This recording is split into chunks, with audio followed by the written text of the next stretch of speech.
再一下就好。好。喂，各位朋友，大家好，欢迎大家来参加这场活动。那我是左岸文化的编辑，然后也是这本书的责编。那这本书叫《困在社群平台》。首先呢，我今天开场最主要是要来谢谢我们这本书的特约主编，也是把这本书从荷兰带到台湾的林颖姿小姐 Connie。那我们是大约3年前的时候，他跟我提案这本书。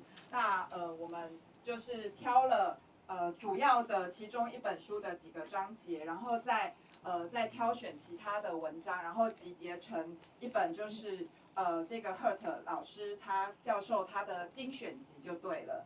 那之后呢，我们也就是特约主编呢，他也帮我们找了最棒的推荐者，像黄豆泥还有祥云之类的。我们这场活动呢，也是由这个特约主编，然后我们筛选了非常多名单，然后呢，也谢谢这个洁平，他在百忙当中呢，可以为我们来主持，然后并且访问那个教授这样子。那等一下我们活动进行的方式就是主持是对谈者是洁平，那我们会由这个 Connie 呢，他做一个那个。summary 就是每一个段落做一个简单的一个摘要，那会视情况，也许不需要的话，我们可以进行的比较顺畅一些。好，那我们现在就把这个麦克风交给洁平。好的，谢谢。非常感谢有这个机会。I will make just a short introduction of everything. Yeah. And you already know. 对，所以我先介绍一下教授。对，其实大家有看过书的人举一下手。其他都没有看过 ，right? Only 2 people have read the book, so it's a good space to promote the new book. 对，然后教授其实是从阿姆斯特丹飞过来，然后他在亚洲，然后非常荣幸，因为正好有行程，然后可以邀请他来台湾。那他是阿姆斯特丹大学艺术史的教授，也是著名的媒体理论家跟网络研究所的创办人，就是 Institute of Network Cultures。你看到很多就是标明 INC。今天教授带了非常多他们的网络研究这个所的出版物来到现场，免费索取。对，然后告诉我说免费索取。我身为一个书店的经营者，表示对，所以大家在免费拿书的同时，不要记得忘了不要忘了买这本书哦，这本书是要收费的。No, it's okay. This is for free, but this is for price. Okay, remember that.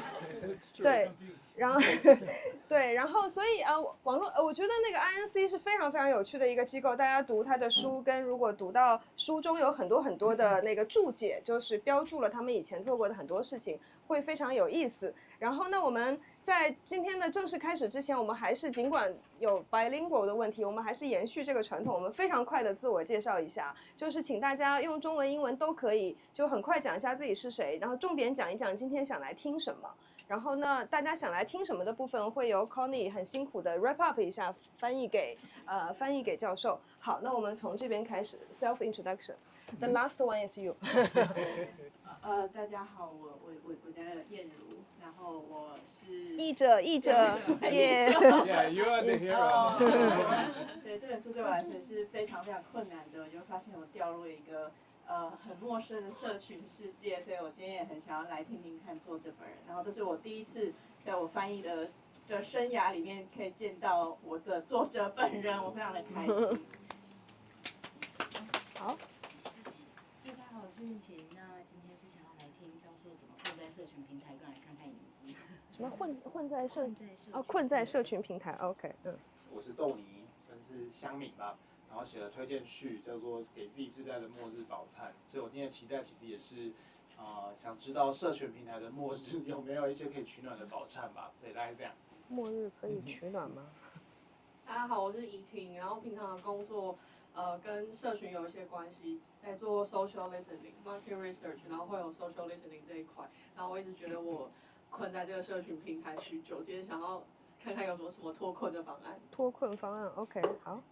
想来听什么？一样脱困的方案。哦，对，好的，谢谢。大家好，我是就是有想买这本书，然后刚好看到这个资讯，然后朋友邀请我来，我就然后我是打开这些 social app 就会发疯的人，所以我都删掉，就想知道到底别人的看法是什么。哦，好，谢谢。大家好，我就是那个朋友，然后我这个人类学跟政治学研究，然后之前在政大传播研究所做研究的。大家好，我现在在政大传播所编播班。对，我的主要研究兴趣是技术哲学，所以我就来听一下。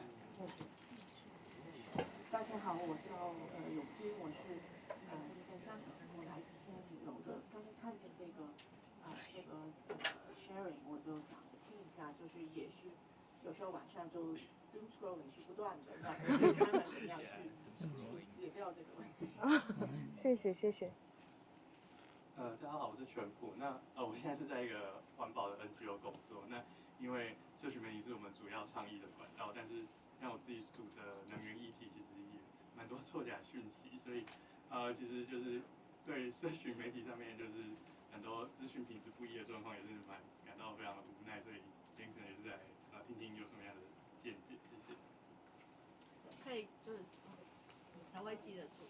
So far we got some people that they're stuck on the platform. Yes. Well, we all are. We all are. Yes. There's some refugees. Yes. Some people feel like they're refugees because their work is about using social media to campaign public public issues. There are a few people they study in the communication program in the university, so they're curious about what is it. Some doom scholars, of course. Yes. We all are. Yes, exactly. Okay. Thank you. Next. 对。大家好，我是玉婷。那我以前有做过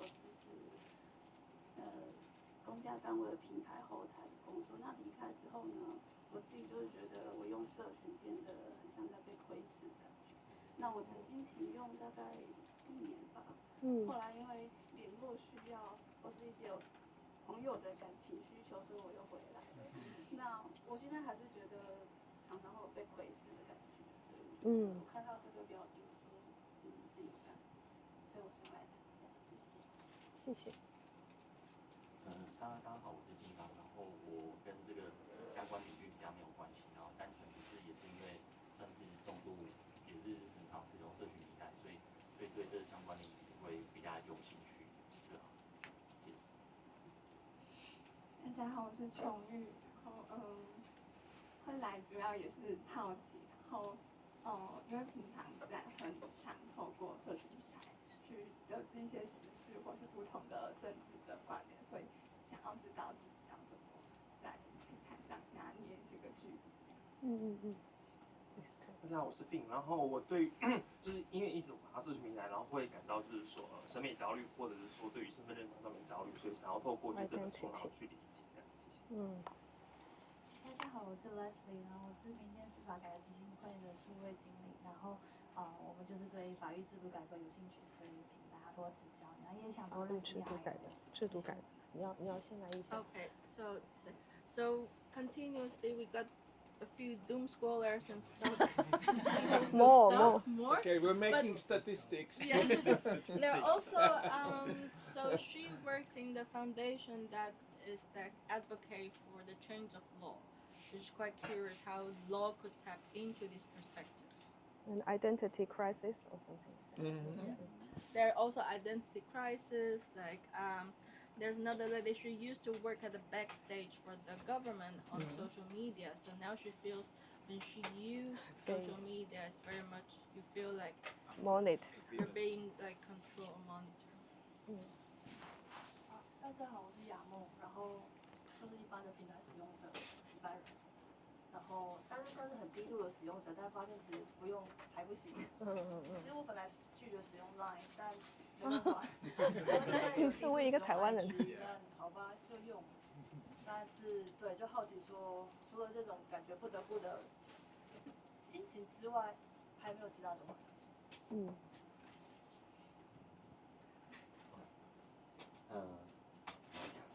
大家好，我是施董，然后做艺术艺文相关背景的，然后大多数在做台湾跟东南亚的交流。对，其实大概就是这样。大家好，我叫伊子，我在东华图文任教，我是 Geert 朋友的朋友，谢谢。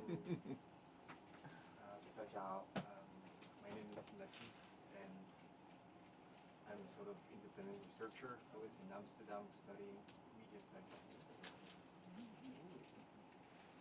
大家好，我是心灵。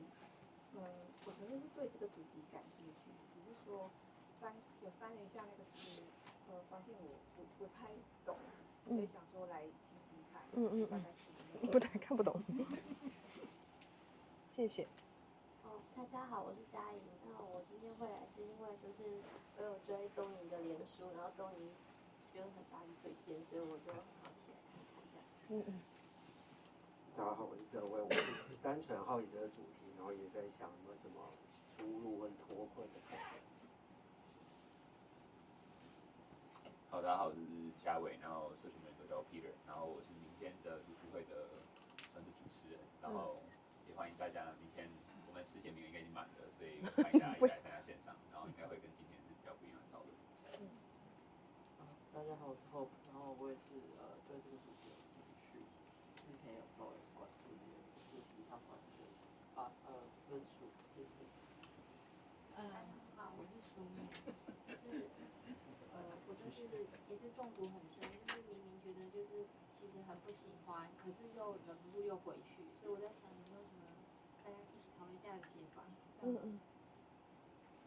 好，我是怡珍，然后今天这个活动是我妈妈邀请我来的，因为她说我是教飞地书店，所以我趁这个机会来看看。谢谢谢谢。So we have a participant that her mom invited her to come. 那你妈妈有来吗？ so mom and daughter, they came together. Yes. Peter is the organizer of the reading club, so he will be the moderator tomorrow. Tomorrow, yeah. Tomorrow, what time? 7. 7. Yes. We got some people feel doomscroller feels stuck. One person says she tried to read but it's too difficult, but she does feel stuck. So she feels stuck in your book, so it's a good chance to explain everything. Is she one of the 2 readers? No. So she didn't start. Yeah. So. 对 ，sorry。好，不好意思，我是那个社区大学全国促进会的。对，全社会的参员，然后我的工作内容跟这个高度相关，因为我们是接受 Google 基金会赞助事实查核中心，然后我们合作媒体素养的案子，所以我想说刚好有机会来就是认识一下这个内容。谢谢。She works on the online fact check project. 就是合作，collaborate. Yeah, so we can start and hope after today's conversation, people who stuck in the book can continue. Yes. I'll start with some questions, and we discussed before. So, and we'll give I think 40 minutes or 50 minutes to Professor to elaborate the whole thing during the 3 questions, and then we will open the Q&A session. And the first question is, I'll start from. And 好，不管它。First question is, I'll start from 1994 because when I searched the information of Professor, I found he started his PhD essay since 1994 about internet culture. So already more than 30 years in this field, if we imagine the past, what happened in the past 30 years, you must witness the huge possibility internet had been shown us, and also the huge disappointment and the disillusionment. So my first question is a little bit personal. How have you managed to stay in this field for so long? Yeah, because in the book you mentioned that today many people like us, if we begin to aware that what the platform has done to us, we already feel very tired. And we already feel that we don't want to read anything about it. But professor stayed more than 30 years. And so how did you feel like in this past 30 years? And do you still choose to act? And why do you still choose to act and to critique? And how does these actions and critiques eventually come into this book? Yeah, thank you. Yeah, I started actively using the internet. It's on. Yeah. When I was 35. So I had a long, let's say, political career, being part of the social movements, squatting, pirate radio, publishing, of course, using the personal computer, but not yet internet. So, and then in 94, we really, 93, we really, started our own internet provider and big internet projects. And that I describe in my first book, Dark Fiber, Access for All, Descanel, De Waag, and so on and so on, the digital city in Amsterdam. So, and of course, maybe you referred to that, the NetTime mailing list, and which still continues to this day.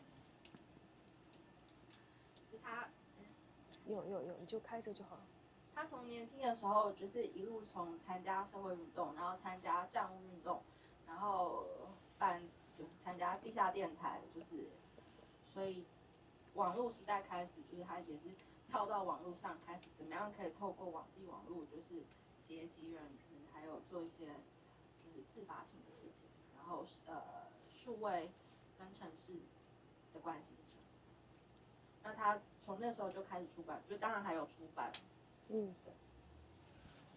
Now, the question why, why am I not exhausted or why am I not? I am stuck. So myself, of course. Let's. There's no doubt about that, right? I mean. But from an activist perspective, I would say the question of the media and communication architecture is vital. It's very important for us to coordinate the struggles in the social movements, but also to have debate. And media give us the opportunity to express, let's say, the alternative counterculture. So media have a lot of different tasks, and they are important. They're meaningful, very meaningful in our lives. So the question how the architecture will look like is vital for us. 所以他认为去讨论媒体跟传播科技的基础设施是重要的事情，就是它既是一个工具，就是可以让我们表达自己，也是传播思想、去辩论、去讨论，就是这件事情是重要的。当然，他本人也是就是被卡在上面，所以他跟我们大家没有太多的不同。但是怎么样去讨论这件事情，怎么样透过讨论去让每个人有一些能动性，就是想办法，或是有一个契机，可以，我们不是受媒体控制，而是这是一个互动的平台，这是一个互动的平台，这个是他所关心。Maybe in the 90s we had the illusion that we could somehow steer the internet culture. When it was still relatively small, not so dominated by state intervention and big corporations. And also the dominant idea back then was that the internet was an net, a network of networks. Yeah? Yeah. And so, and one of the networks that it was us, and these were virtual communities that were defining the future of this medium. 在90年代的时候，就是大家可能还有一点希望或社群，就是网络带来自由，网络带来民主，网络带来开放。那个时候，网络所谓的网络，就是它同时是实体的跟虚拟的网络，就是人脉网络的，就是网络的概念。那个时候我们也都还不知道说，就是会演变成就是现在的网络被either是国家或者是大企业控制。Then of course, yes, especially the big turn came, of course, with the .com mania, and then the introduction of Web 2.0, YouTube, Facebook, all the social media, right? And this happened in a short amount of time. Even then, people were quite optimistic. Remember the Arab Spring, remember the use of blogs and so on, right? So that I would call the second phase, in which it was started to grow very fast, but there was still a sense, especially amongst millennials, of optimism. 第二期就是在大概差不多2000年2010年初左右，就是所谓 Web 2.0，就是记得就是部落格网站、入口网站、部落格，然后在北非是就是有阿拉伯之春，可是在台湾就是也有太阳花运动，就是那个时候我们网络还是一个就是可以带来快速的连接、结集行动。就是带来希望，大家一起到从虚拟的聚集连接到实体的现身，这还是一个充满希望的阶段。Yeah, the big turn, let's say, and this is where the book starts, is around 10 years ago, when worldwide we see the rise of right-wing populism. Growing tensions, especially in Europe with Brexit, and of course the election of Trump. Remember the first administration, right? 10 years ago. Huh? This is an important, and there you see that the internet starts not to drive, the technology is no longer driving society, but the society is driving technology. So, and this is, so the society stagnates, and so the internet also stagnates, right? People still use the same apps as 10 years ago. We would never have believed that. Why would you, use an app that is 10 years old? In the beginning, you would think that is crazy, and that's exactly what happens now. 这本书的起点大概从10年前开始，就是比如说我们台湾大概是从2010年左右，大概大家开始用脸书，对不对？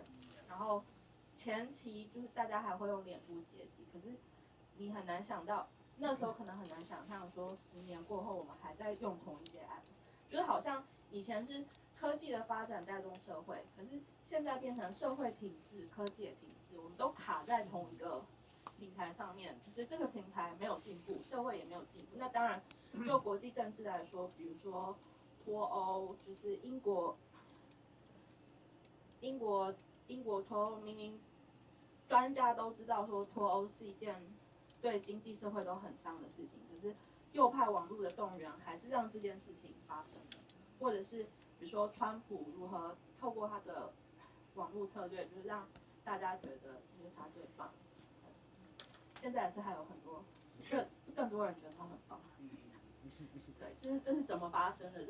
这是他这本书的起点。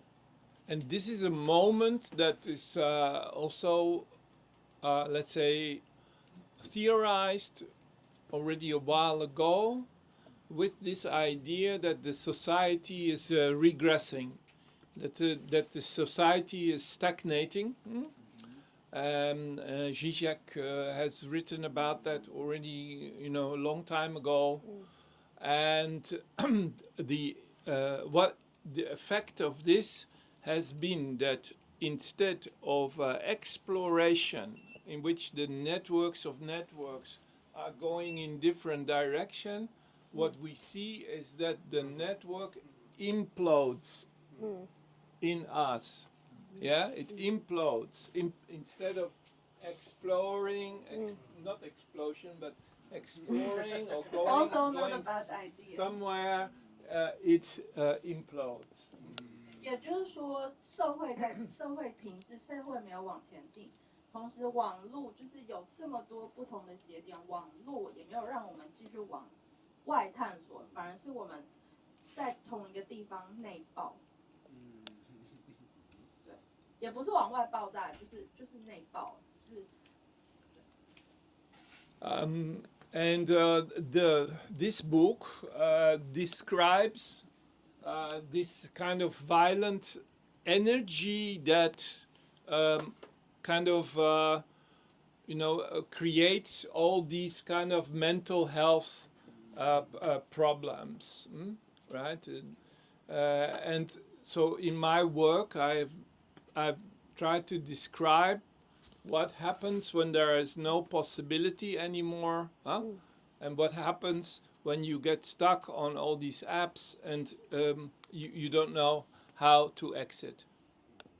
所以他的作品从那个时候就开始转向探讨乡民在这些平台上感觉受困、感觉伤心的各种精神健康状态。对，当大家都困在这些 app 上面出不去的时候，就是可能性在哪里？未来的可能性在哪里？ I want to say something about the book because it's a very special edition, thanks to the translator and the publisher, Connie, the editor, many people here. The English original is from 2022 and looks a little bit different than this book. And I'm very happy with this edition. Some chapters were taken out, but even more important, some of the chapters that are very dear to me personally, they are included. So 我们在做这个书原版是2022年出的，然后我们在2023年在决定有哪一些章节应该要被纳进去，就是在选的时候，就是我们决定把一些章节拿掉。比如说有一个章节是在讨论 Zoom fatigue， 就是线上会议的疲乏。然后我想说，台湾因为就是 COVID 防疫蛮成功的，所以我们并没有经历大规模，就是我们并没有经历大规模，就是比如说一家4口，然后爸爸妈妈要在家线上上班，小孩在线上上学，就是各种令人崩溃的状况。大家都尽量还是有维持小孩去学校实体上学，大人可能有线上会议。大学老师可能比较崩溃一点，因为他们要在网络上上课。对，没有那么崩溃，或是还有另外一个章节是 NFT， 大家还记得那是什么吗？就是等到这书要翻译的时候，那个东西已经做了，就是就把它拿下来。可是有另外3个章节，第一个章节是 Set by Design， 就是 Set by Design 有一整本书是它的这本书的前一本，但是我们选了一章放进来，一本是精神鸦片，就是网络精神鸦片，是他新书的章节，他那时候也写好了，我们也把它放进来。然后另一篇是叫做网络灭绝，最后一章就是他就是他当讲座教授，就是在荷兰，你如果是讲座教授的话，你要给一个公开的演讲。那最后一章是他就是公开演讲的内容。那他演讲完之后有出了一本小书，就是很小的书，就是他的讲稿。那我们也把它放进来这样子。那这些章节，这些章节对他来说就是都很重要。I explained a bit the context. Yeah. So these are 3 essays at the end of the book that are included. And one of them is the text, I think, is the one I love most and is from my best book. So this is, I consider my best book. I don't know if... this is from 2019 and it's called Sad by Design. And the title essay, and maybe I want to also read something from it later.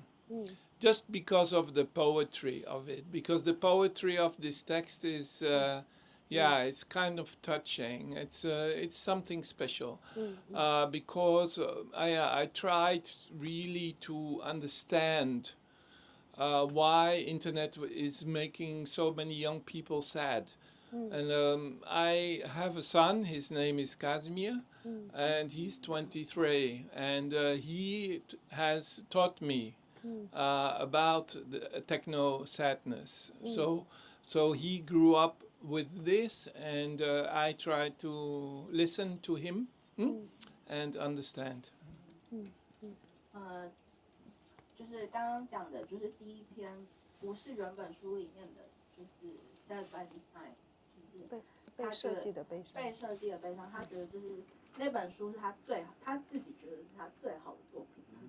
对，然后这本是就是这个章节就是这本书的第一章，它主要在探讨就是线上的悲伤，就是有很多有很多就是少男少女就是挂在这个网络上，然后有一种线上产生的悲伤。那这个也是他的儿子今年23岁，就是他的儿子所经历的，所教导他，就是有这样子的一个现象，让他可以去探索这是怎么一个事。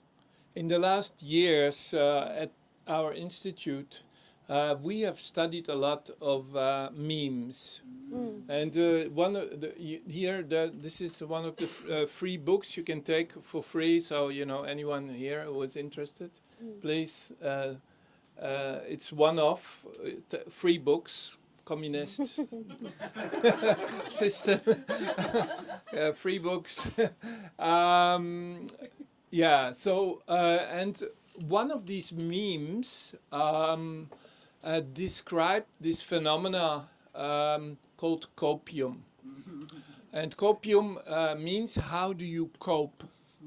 Yeah, and the question of coping is really very central in how you survive when you are stuck, when you are stuck on the platform, right? And so then the question is, how do you cope? How do you make it through the day? How do you cope? And I'm very happy that this essay was included in the book. 第二篇就是从这个迷因读本之中衍生出来的，就是你如何在迷因中，你如何去克服那个，如何去克服那个卡在网络上的感觉，可是你同时又卡在上面，所以我们把它翻成就是精神鸦片，对，就是好像有解决，但没有真的解决，你还是卡在那边。I myself, I'm also making memes, and you are looking at them. And right now, during the presentation, I'm not looking. So I love that I have to compete with my own memes. 他是迷因大师，就是在此之外，他是个迷。他是个资深乡民跟迷因大师。Yeah. It's all designed by you. About half of them are collected by me. The other half are made by me. Okay. Yeah, so it's a little bit. Sometimes, yeah, it's arbitrary because sometimes, that's the nature of memes. Yes. You change them. So yeah. So this one I made myself. Yeah. In architecture, we call that form follows function, and this is form follows fiasco. Yes.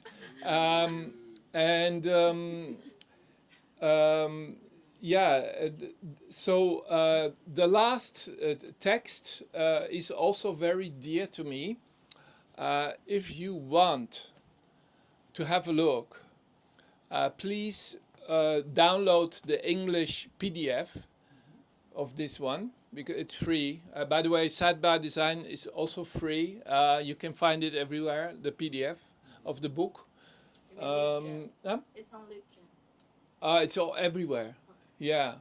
The two other books stuck on the platform, and the new one, this one, I haven't found anywhere yet. So these ones are not yet circulating as PDF.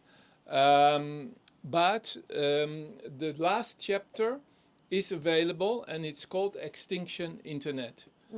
And it was written when I was 64 and became a professor at the university. 他说，最后一个就是我刚刚讲的，他最后一篇就是网络灭绝，是他升正教授，就是讲座教授的时候给的公开演讲。那时候他已经64岁，然后他很推荐，就是可以在网络上，就是 INC 的网站应该就有英文的人文版可以对照着读这样。然后他有除了这2本之外，就是 Set by Design 其实也是可以在那个就是网络 Libgen 就是Libgen 上面下载到。然后新的这本书跟困在平台上的英文版就是还没有人上传，所以还没有流通。但是如果有人知道怎么上传的话，也可以跟我们说。真的吗？So I say like if someone know how to upload your book, we can help. Yeah, all right. That's fine with me. I'm not a publisher. So, the publisher is already frozen. All our books that INC is producing, they are in paper, but also in EPUB, print on demand, and PDF. Yeah. 他自己的就是机构，就是 INC， 就是你现在看到的这些书。就是我们从阿姆斯特丹寄了一些来，就是免费索取，但是在网络他们的网站上，就是电子版不同格式你也都可以免费下载。我就说这是一个发散书的地方。But we blame that on those very cheap East European printers that are so incredibly cheap. 因为在东欧很便宜。Yeah. So this last essay is important because, again, I asked this question, what needs to be done? This is in the whole book, of course, because we are researchers, activists, artists. We asked what we have to do. However, the title is, of course, Extinction Internet. And it's important to understand that this medium of possibilities is coming to an end. Sometimes even closing down, like right now in Iran, right? Iran, very serious situation. already now 1 week, no internet whatsoever, not even a little bit, right? Nothing. So that is extinction internet, but also it is the other part of it is a question of infrastructure. When the infrastructure kind of is no longer an issue, kind of it's there but it fades away. Nobody asks about it. Nobody questions it, right? So this is another situation where the internet is kind of closing the minds, but the people can still use it, but they can't. 网络灭绝有2层含义，第一层含义就像是，比如说像伊朗现在就是他们全国被断网，就是当网络不存在了，就是应该这是一个现象。第二个现象是网络还在那边，可是那个从90年代刚刚讲的网络带来希望，网络带来探索，网络还在这边，可是找寻自由的可能性还在，可是我们的脑跟我们的心已经不再去想这件事情了，所以我们也就是持续的使用一个媒介，但不去想它的未来，这也是另外一个程度的灭绝。可能用台湾的比喻，就有点像是，你知道新闻台，就是新闻台还是在播放新闻，但我们也都知道那个是垃圾新闻，但是小吃店都还在播，就是你就不知道他们在干嘛。对。I compare this to Taiwanese like news media because now they only do garbage news. They're playing every single shop, and no one taking it seriously. Like, you also don't know why they're there, but they're just there. Like news has the meaning of news has lost. Lost. Yeah, I know. But to shut off the internet is becoming a very real possibility, also in advanced countries. So do not underestimate this possibility. 没有网络这件事情，就是逐渐变得很真实。但这我想就是台湾特别，我们可以比如说海底电缆断掉这件事情，是很真实的事情，即便在科技很发达的地方。Taiwan is facing threats, so undersea cables are being cut. Yeah, that's why. Same in Europe, of course, in the Baltic Sea, North Sea. So this is a reality. But often it's also done by authorities, like in Myanmar or other countries. It's just done by the powers to be. 所以就是比如说，可能是国家自己就是威权统治者决定关掉自己国家网络，但也有可能是，比如说在台湾当然就是中国，那在波罗的海就是俄罗斯，就是透过攻击基础设施去。But I want to go maybe a little bit more in the question of motivation, because that was your question. Yeah. And for the motivation, I think the political answer is not enough.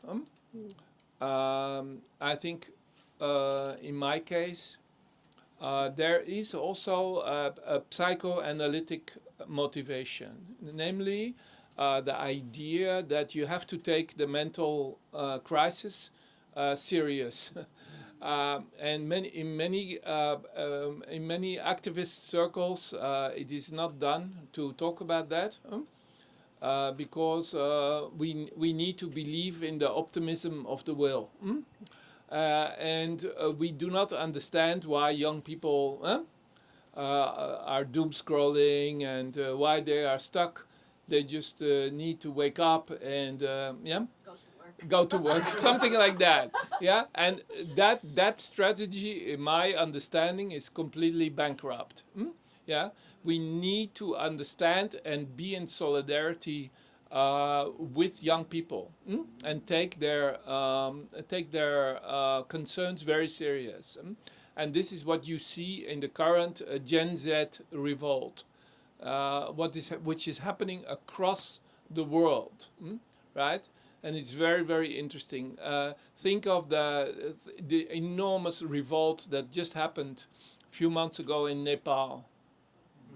Yeah, which was, by the way, yeah, they set the whole country on fire because young people were, disconnected from the internet. 另外一个就是除了这些社会政治上，另外一个回应洁平的问题是什么让他去研究这个？是他觉得我们应该要把就是年轻人的心理状态认真的对待，不能再像老一辈的说，哎，不要再滑手机了，就是在那边滑，就是手机关掉，去写功课，去干嘛，去念书，不要再上课滑手机，就是公车上滑手机，就是因为这件事情就是已经是我们这个世代或者甚至年轻人生活的一部分了。那你不给他，比如像几年前，就是几个月前，就是在尼泊尔，就是他们是断网啊，他们因为断网，所以全国暴动，然后烧了国会大楼，所以这个结果可能是很严重的，就不只是说不要再滑手机了。Maybe next question. Yes, maybe the last question. All right. Yeah. Last one. Yeah, the last one, because I think you mentioned a lot about the different points in the book. Maybe for what do we do now? Everyone asking about this. Of course. So can we elaborate more? Because you already listed different responses from different groups, like the 4 layers, the 5 layers. Can you share some of these approaches already exist in the world in different places? And can you share how do you see yourself? How do you positioning yourself in this? What do we do? Yeah. Most important, I believe, is a complete maybe reset, mind change. To go from platforms back to tools. Tools that we use for something, for a goal, for something, and then when it's done, you put the tool aside. Yeah, like the hammer. You take the hammer, you use it, and then you put it back. Yeah. What the platforms want is you use it, and then you will use it for the rest of your life 24/7. Yeah, and this is the platform logic. And so we need to reinvent again the tool logic. The communication is a tool for something, right?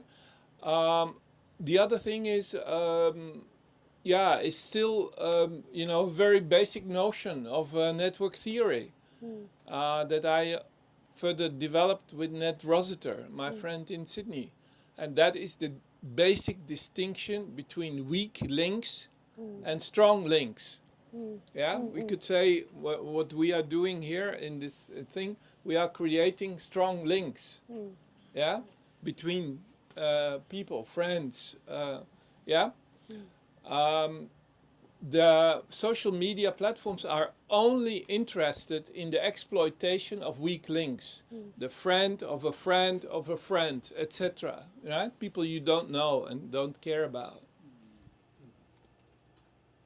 回应洁平的问题，就是你刚刚问，就是我们要没关系，你先说他的答案好了。第一个就是他觉得我们应该要对待你使用的科技。你的手机、你的平板、你的电脑、网站、社群平台，它是工具，就是它不是你的一切，它不是你的生活，它就像锤子一样，你需要的时候你把它拿出来，然后你用完之后你就把它放回去。平台的逻辑是要希望你把你的人生都花在上面，但是它应该是工具，就是回到媒体应该是一个工具，它并不是你人生的所有。第二个是回到网络理论，在讲的是 I forgot the second thing. Can you mention? Well, I talked about the tool. Yeah, the first, yes, the second. Yeah. And I want to emphasize that there's a distinction between weak and strong links. Yeah. 所以这第二个是弱连接跟强连接的差别，就是我们现在同在一个空间，就是交流，可以讲话，你知道这个人，你看到他的脸，他是实体存在，这个是很强的连接。可是平台想要压榨的是弱连接，它创造了一些，它使用或是挪用了一些词汇，比如说社群、朋友、朋友的朋友，没有共同认识的朋友。你根本就不认识这些人，但是你根本就没有见过他，就是他用了这些，因为他说你是朋友，他说你是社群，你就好像混淆了虚实之间的差别。那他觉得我们应该要，就是对抗这样子的逻辑，就是我们要增强，就是实体的连接跟实体的社群。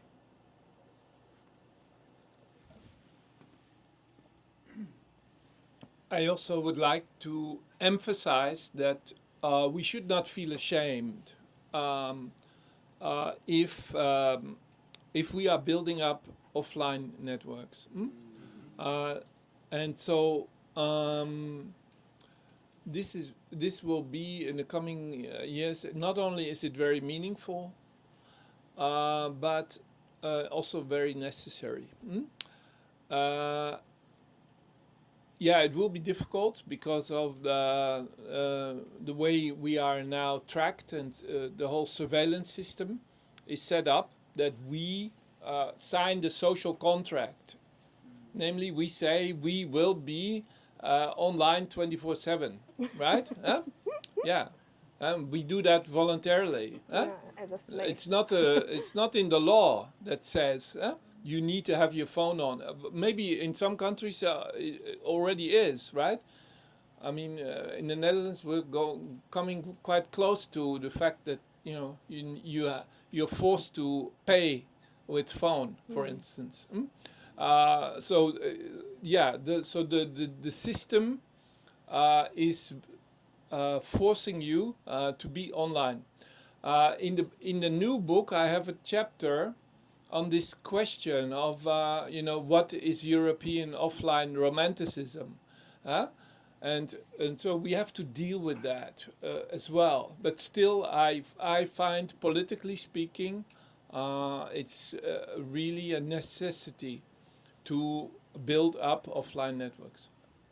他认为他想要强调就是发展线下社群实体的连接这件事情很重要的，但同时这件事情也是困难的。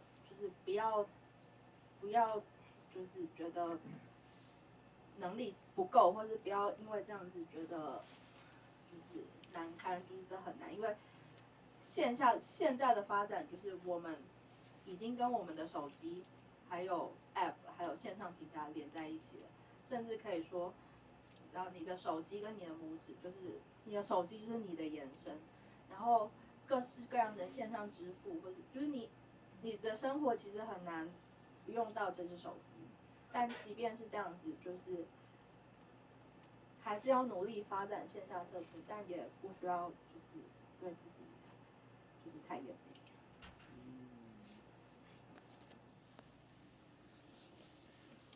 Okay. I still have questions, but because our time is limited, so I want to open up to the floor first. If anyone have questions, 如果有问题可以直接举手。Chinese or English, both okay. Doesn't matter. Yeah. 好，这边2个，好，这边先。谢谢老师。然后，因为我突然想到，就是说我之前在大学的时候是修也是类似像传播理论课的时候，有上到 Geert Lovink 的一些书。那其实 Geert Lovink 我觉得蛮看他的书名跟看他那边内容，其实就可以知道说他从以前也是很强调说，从网络社群，就是说你可以在里面建立另外一个身份，你可以开始创造你另外一种身份认同，到他最后再讲重新连接。然后所以我刚刚也回应到老师刚刚讲到说关于发展实体活动这件事情，就是因为我觉得也是这很快，因为我自己有在办读书会，我就发现到就是说其实要重新把大家从线上拉下来是一件很困难的事情，因为它不仅就是说牵涉到就是因为大家事情很多，然后再就是说光要就是说你要重新跟人讲话，就是有时候你在工作的时候心惊累累，不想跟人家讲话，然后你要重新读一本书，然后重新跟人家讲话这件事情也是一件很困难的事情，所以我也想问老师说，在荷兰的经验是说，他们有什么样的方法可以把人重新，就是说从线上拉下来到线下这件事情？对，谢谢。把 zombie 变成人是吧？对。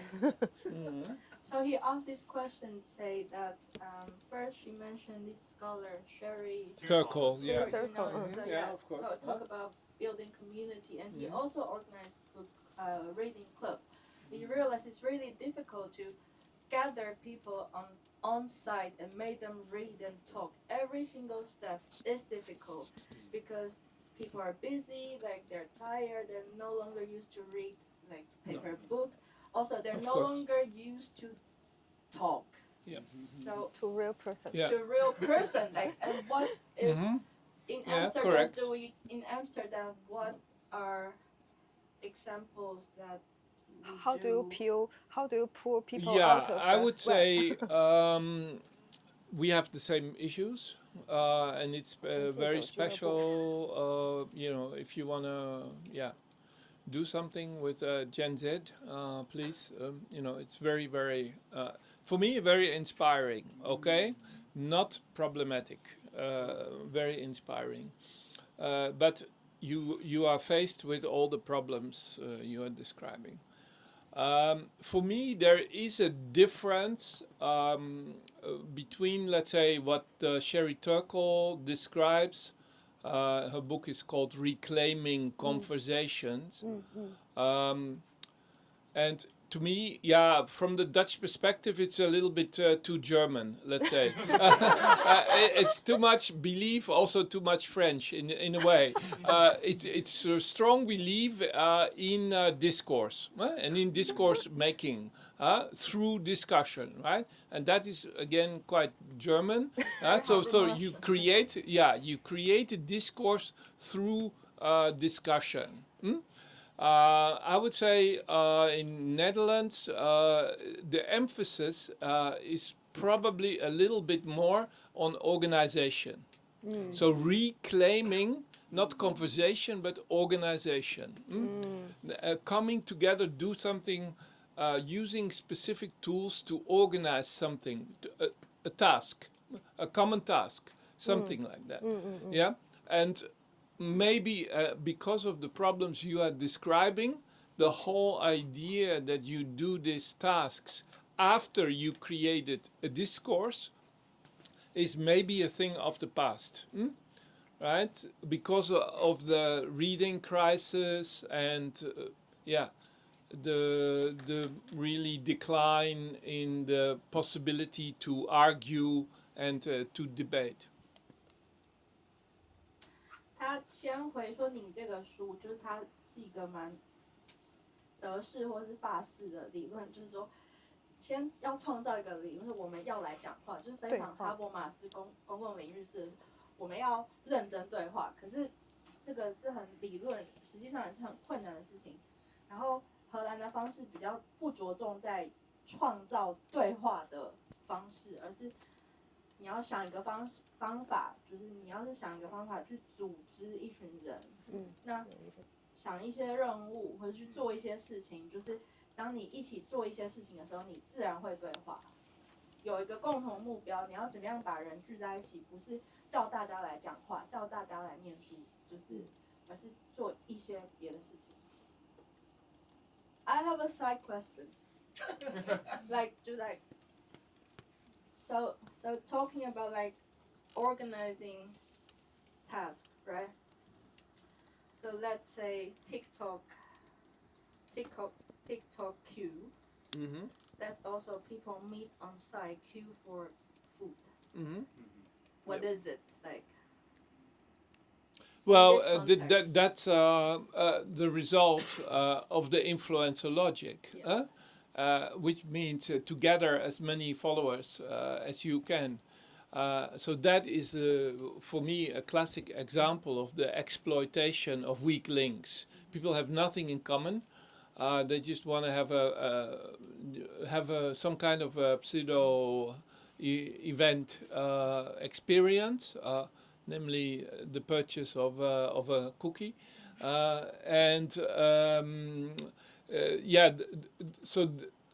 for me,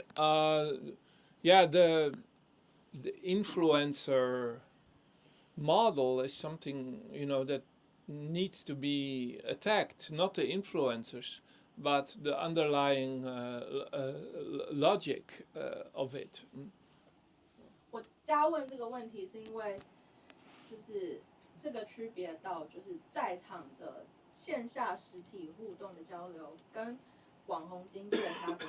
网红经济是有个人说这个很好吃，然后大家都去排队，所以你好像也是在实体就是排队，然后一起买东西。可是你这个并不是真实的互动，你还是透过你还是被平台奴役，就并不是网红，是网红经济这个模式。这是一个弱连接，就是大家除了就是一起排队买饼干之外，没有一个任务让你认识别人，因为排队买饼干你并不需要跟别人讲话，可是那个任务的设计跟组织并不是这样子的，那应该是要产生实体，一起做一件事情，有机会交流想法，或是比如说一起缝衣服，这也是，就是都比排队买饼干好。对。对，还有那个 Peter 问 Peter， 来，不好意思，帮我递一下。我最近都参加这个。一起织毛衣。Hello. Thanks for all the sharing, and I've read the books also in Mandarin, also only in Mandarin version, but the Mandarin version already make me feel a lot of a lot of happiness and really give me something that I can convey, I can express my feeling and about social media, and also strengthen some points about the internet, and I want to bring this point to you to have a discussions like that. I mean, I think the common problem of the social media and the why internet promises fail is because of the nature of the human. Our nature is that we are lazy, we are passive, we tend to be saving our energy, and we don't like uncertainty. So that is why, first of all, the internet 1.0, people have to organize their own routers, have to organize their own domain, have to communities, building up their own communities. These will create a lot of uncertainties. These will create a lot of diversities and complexities, and it actually theaters people away because people feel a lot of frustrations on that. And second thing is that why we rely on the social media or why we're relying on the weak link provided by the social media is because weak link is actually anticipatable. We can anticipate how this weak link is getting up. We can try to probing the algorithms. We can try to know how to get more likes. Like when I posted my girlfriend's pictures on Instagram, it will get more likes than on my single picture. That is and the thing is that the strong links, you will meet out a lot of different kinds of challenges. What if I want to organize a study group but nobody comes? What if I have some quarrels or fight with people with different opinions? These kind of strong links is kind of like full of uncertainties. And that is how the internet, that is how I agree. Companies are using and taking up these features to exploit us. So I mean, it comes to the bigger questions that how should we fight against this kind of nature of our human being? Because this nature has been developing for thousands, millions of years. But we need to overcome it in like a decades or even less than 10 years.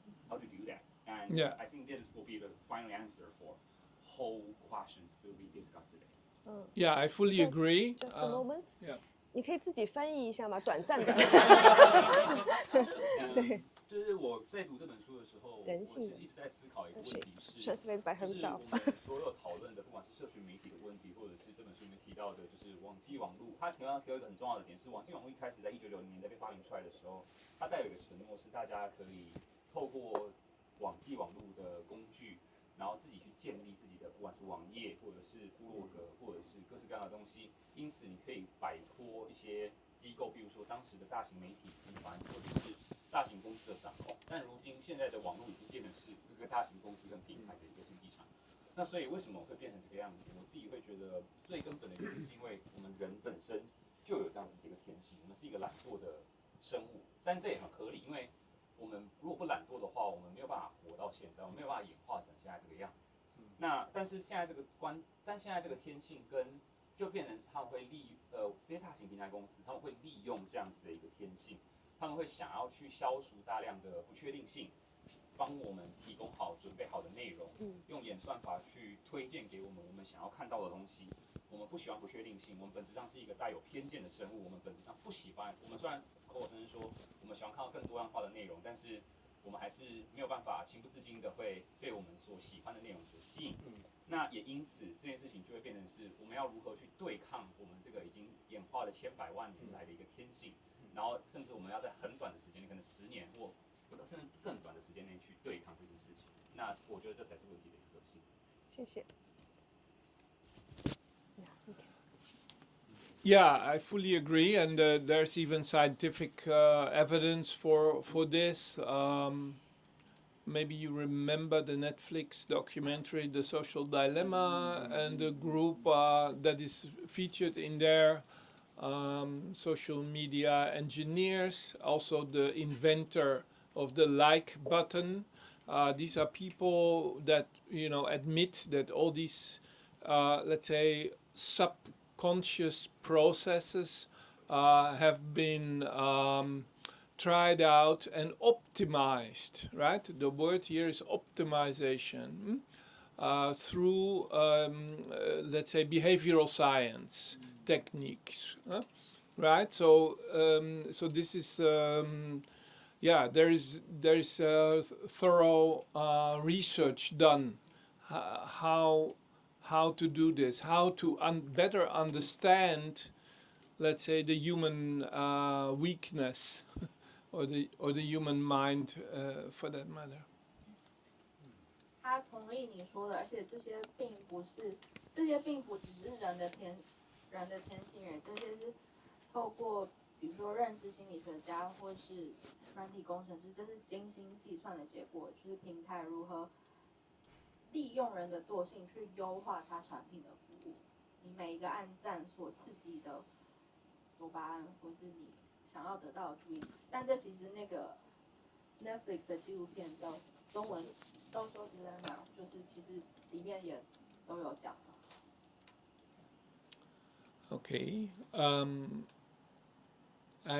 Okay. So do you have the answer for maybe fight back to the weakness or no?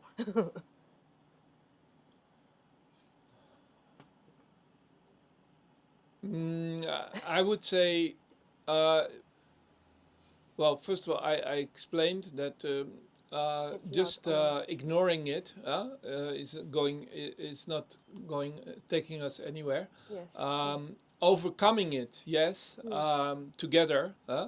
Most likely, young people individually will not make it. So that is not a possibility. So the idea of individual, let's say, behavioral modifications through tweaking or whatever, or even through, like in Australia now, through the law, is probably not going to take us anywhere. 他认为就是个人的行动，就是有点像戒酒嘛，就是我决定我不要喝了，就是或者法律规定我不能喝了，就是这其实透过个人行为或是强制性的行为禁止，就其实都并没有办法，都并不是有效的方式。Okay. But then like we should do it together. Yeah, we should. 但是就是这应该是一个集体，就是透过结。Yeah, social conspiracy is the answer. So. 这边我想要回馈一件事情，就是我们在讲办实体活动的重要性嘛，刚刚那些。然后我前阵子跟第一个老师录 podcast，然后我就有问他一个问题，我说你身为一个人权工作者，然后你在各大场合活动，跟你在社大，就是因为第一个老师还在社大有兼职，然后问他说你为什么还要坚持在这里？然后他给我回应是说，因为他觉得实体活动还是很重要的。然后他举了一个例子给我，他就说是因为他的老婆在救援他人那5年期间，网络上有很多极端的言论。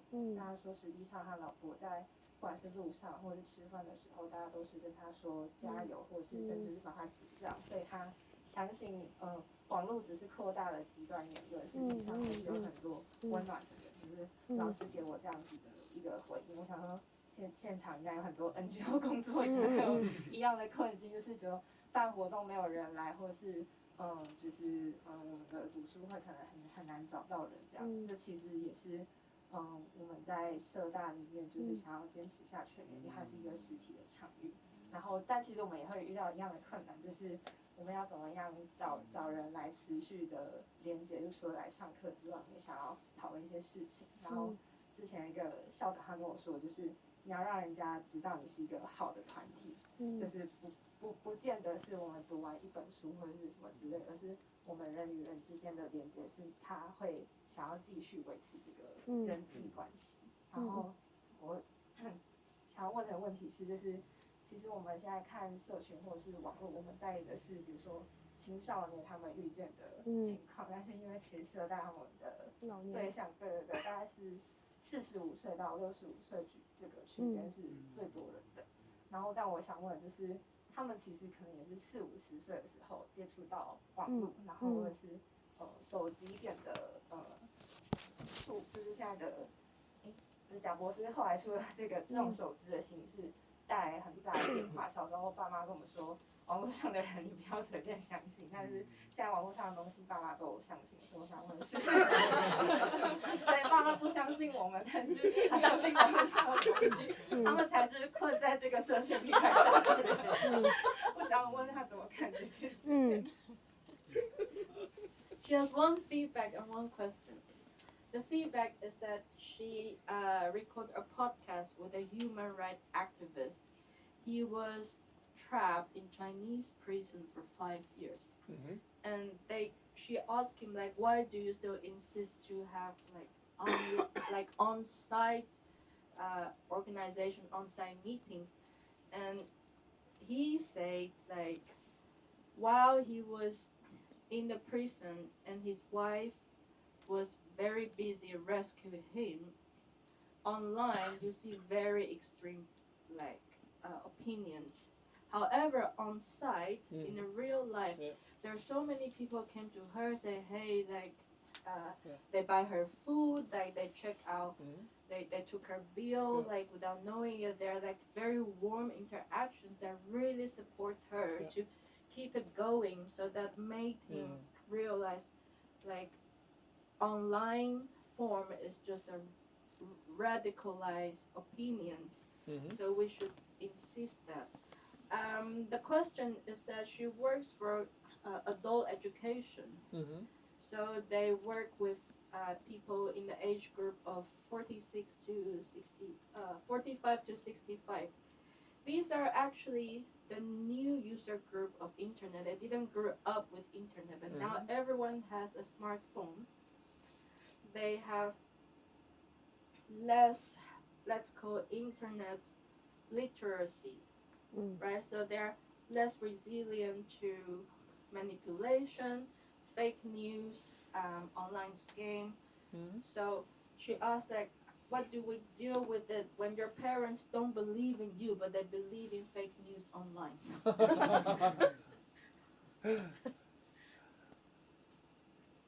Yeah, but are these parents the ones that are still unfamiliar with the internet, or are they actual victims of? Actual victims. Yeah, they're actual victims, right? So they're not exactly outsiders.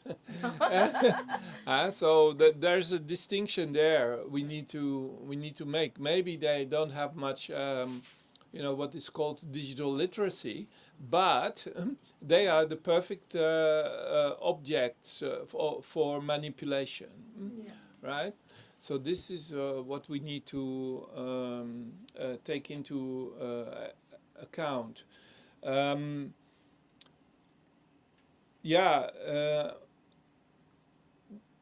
The thing is, in world history, these things will probably be less important, in the greater scheme of things, when especially geopolitics will take over. It will really, I strongly believe that organization and self-organization is the answer, and the correction of other people's belief systems is going to be very difficult. So for instance, this group you mentioned, what can we do for them or with them? It's very limited. First of all, to reach them, how to reach them outside of these channels that themselves are, let's say, polluted. 他说这是一件很困难的事情，可是最终的解答都还是实体的连接跟实体建立人跟人之间的信任。我是跟谁聊到说，就是比如说在原住民部落里面有很多就是针对部落妇女的诈骗案，就是它是用一种类似像约会或是建立关系、爱情，就是约会情感诈骗。他先让他以为我有一个线上男朋友，接下来才骗你钱。那个根源并不是部落妇女很容易被诈骗，那个根源他们很寂寞。对，那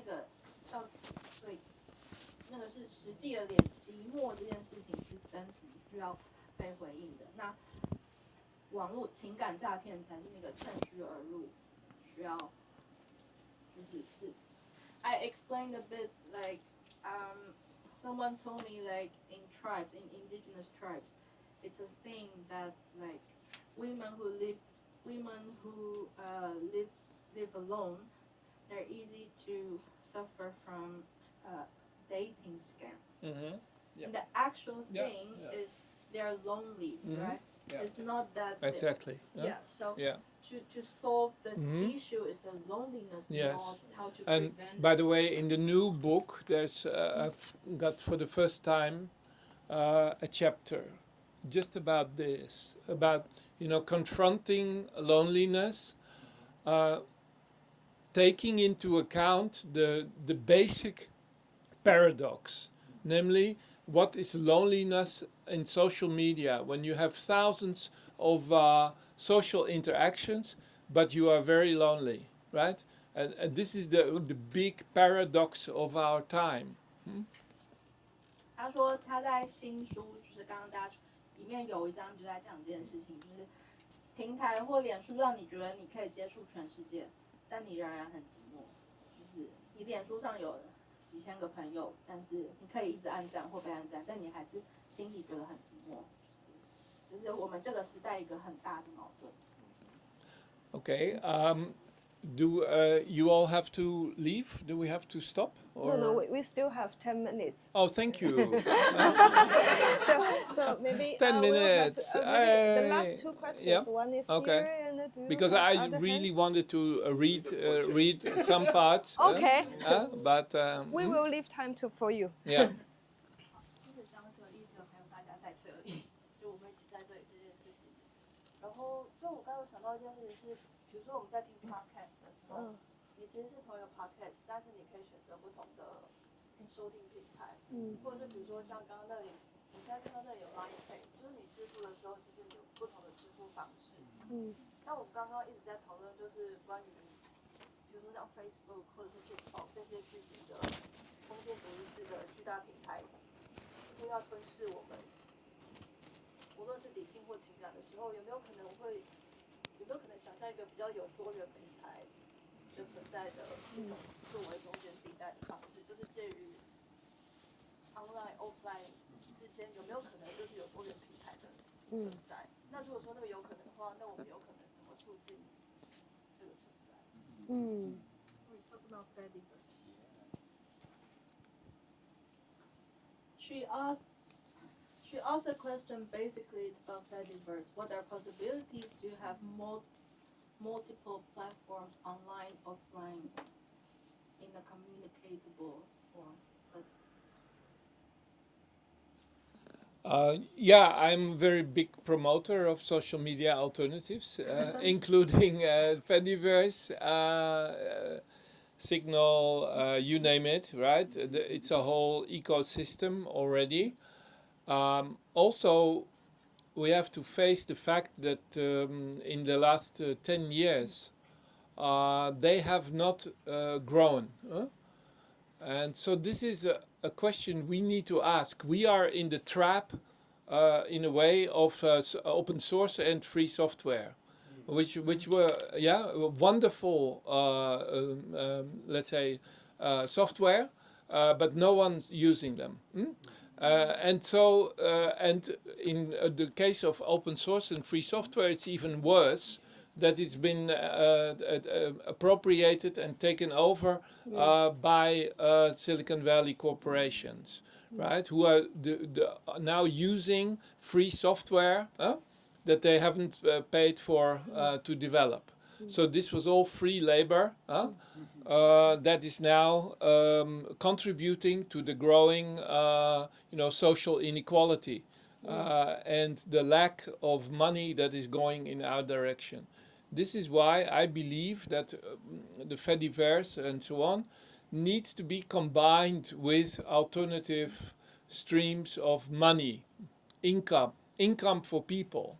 We need a system to develop a system, also a communication system that is based on the redistribution of value, of money. Yeah, and otherwise, it is only contributing to a growing, rift in society. 我想问一下，大家知道邦联宇宙是什么吗？有听过的举手。好，那你要不要解释一下，顺便翻译？你在里面。He's in Fediverse. I asked him very few people heard about Fediverse, so someone needs to explain. He will explain. Yeah, alternative social media. Yeah. Yeah， 就是我不知道大家有没有用过 Threads， 有用过 Threads， 还没有可以举个手吗 ？OK， 太好了，Threads是一个非常好的案例啦，虽然它也是脸书宇宙了，对，不过它在协定上比如说我今天有另外一个社群平台叫做 G0V Godzero.social， yeah, it's a kind of Fediverse instance。它是一个联邦宇宙的伺服器，我有账号在上面，我就可以追踪我在 Threads 上面我的账号，或是我想追踪的诸位的账号。那这样子的概念就是，我的资讯不会困在一个社群平台，它可以可惜就是 interoperability， 它也可以互通，对，就是我可以在不同的平台看到对方平台的东西，我也不需要过去再办一个新的账号。那这个标准已经成熟了。那也越来越多人，比较多是欧洲人，然后台湾有一些人在用这些类似的服务，对，那大家没有听过也非常非常的正常，因为它就是一个不赚钱的、没有诱因的基础设施，而且大家可能也听过网络效应吧？你刚刚有一个朋友，我记得他不用 Line 嘛，然后过了1年又必须用 Line， 为什么？因为其他朋友都在用 Line， 所以它是一种被吸过来的一种概念。对，那刚刚Geert 教授有说，就是我们要怎么让这些 alternative infrastructure 这个 thriving， 就是让它复兴起来呢？很重要的是资源怎么去重新分配到这些写作者也好、开发者也好、使用者身上。对，我想这个可以再讨论很深啦，不过我们先打住在这边。好，我可以简单再讲后面，就是说，其实当今很多，比如说脸书或是 Google， 很多开发的技术都是。比如说当年黑客就是他用开放语言，然后免费可以下载的资源，就是秉持一个网络自由的精神。可是这些开源的语言软体工具都被，因为免费就是对所有人都免费，都被这些科技寡头拿去用。那他们利用这些工具开发的东西，却是拿来盈利的，所以那个有点像是就是。好心被狗咬，对，好心被雷击。那我们现在被雷击的，对，我们现在这些被雷击的人在想，所以他才会说，应该要重新配置钱的意思是说，我们现在也都知道了，就是免费的最贵，因为你脸书这些都是免费的，可是你的资料都被拿去使用，都被拿去行销。那如果要防止这些事情发生，或者让这些好心的人，就是他做的事情不但不会被拿去利用，而且还是有收入的话，那我们也要重新想，就是付费这件事情。对，那个付费的前提是要大家可能都要意识到说，就是免费的最贵，因为你的资料都被拿去利用，你等于是一个在线上裸奔的人，然后还觉得就是这是一件很好的事情。Okay. And in the offline events, one of the advantage is we can hear one people's real voice and the emotion in the real voice. So now let's welcome Professor to read his real in his real voice for the article. Thank you so much. Thank you. I will read. It's part of Sad by Design, but not really. It's something I put together myself. So it's not from a specific essay. It goes like this. Once we're locked in, the path to infinity has been blocked. Instead, we're caught in a Truman Show-like repetition of the perpetual now, toiling around in the micro mess of online others that try to do their best, masking their failures and despair like everyone else. The Italian theorist Franco Berardi observes the mental state of today's students.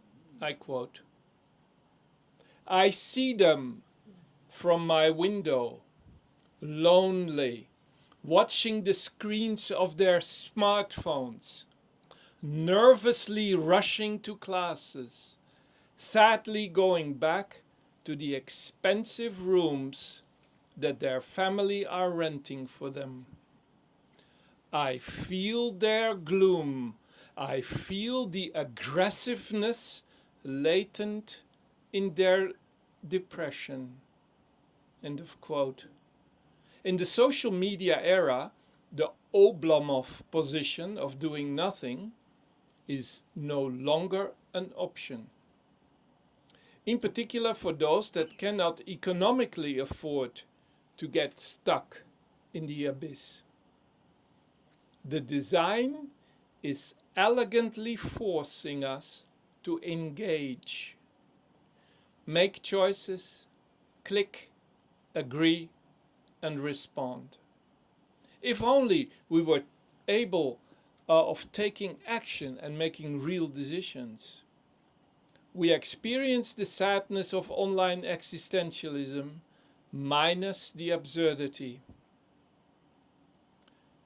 We, the streaming egos, scroll and swipe, obsessed with self-creation. Facebook, the sociological constant of our times, equals the unbearable lightness of nothing. Surrounded by this massive bubble of light matter, we literally see no alternative options.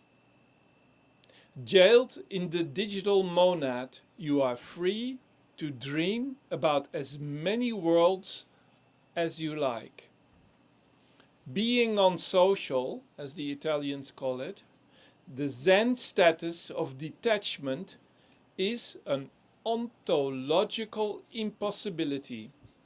We are never really lurking. Our presence is always noted, and we can therefore never truly enjoy the secretive status of being a voyeur. Interaction is our tragic existence. Instead, we're constantly asked to upgrade, fill in forms, and rank our taxi drivers. Okay, I'll leave it here. Thank you very much. Wow, thank you so much for the theater play. Yes, and that's theory. Yes, thank you, Professor, for the whole sharing, and also thank you for this room, for the people in this room to pay 90 minutes attention, intensive attention. Very, very precious and a gift. And please take the free books because they will be gone. Yes. And by the way, you can order them online, but it takes a little bit of time, a couple of weeks for them to arrive at your home in Taiwan. Yes, please take the free books here, download the books on the internet, and also buy the book. Yeah, the Chinese translation. edition, the translation. And of course I will sign. That's why I'm here. By the way, I want to thank Ton Duc Tan University in Ho Chi Minh City because in Vietnam, because they made this event possible, and so this is why I'm here. And I want to thank them from a little distance. Yes, thanks so much for them and the Dutch Embassy in Vietnam to make it possible. Yeah, thank you all. And now it's the book signing time. and we will have another reading club tomorrow night. And on Tuesday in Academia Sinica. Oh, tomorrow. And also tomorrow night here again at a same reading place. club, the same place. Okay. So welcome.